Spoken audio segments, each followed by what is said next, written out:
turashimira cyane. Neho ndubona ngo umuntu yubatse etage itwa Jamari. Ni umwana w'iwacu yubatse turashima cyane. Wo ndubona ni ibintu bishasha.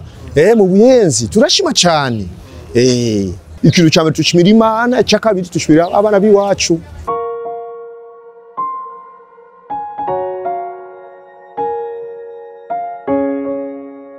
Abana twara bavyeyi hanyuma Imana irabafasha bagenda mu bihugu byo mu mahanga. Bageze mu bihugu byo mu mahanga Imana irabaha barakora hanyuma bibuka iwabo nibo bako barubaka bateza imbere iki gisagara cya Buyenzi. Mu byukuri turashima.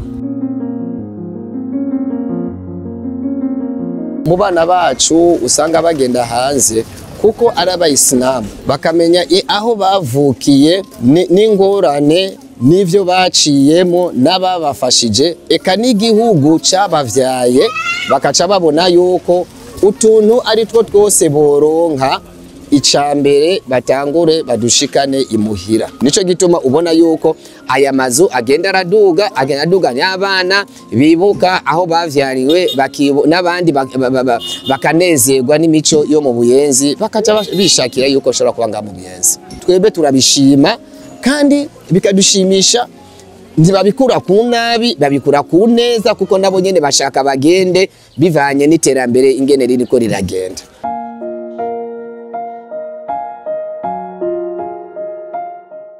Mimi kwanza ninafurahishwa kwa sababu kuna proverbe ya Kiswahili inasema chumia juani ulie kivulini, kwa sababu uende ukaangalia utafute ili urudi kuja kutengeneza nyumbani. Ni kusema kwamba mtu mwanadamu yoyote hawezi akapata bila kwenda kuhangaika kuchuma. Sasa na mida vijana wetu wamekwenda nje wamepata ile occasion, sasa wanakuja kujenga kwao ni bora zaidi. Kwanza ilikuwa wanakuja hapa wanajenga Kibenga, wengine Kilili, wengine Mtanga, lakini leo kwa sababu kuna shirika linaitwa Usambu hapa limewapa fikra vijana wote wazao wa Buyenzi waje watengeneze kwao kwanza.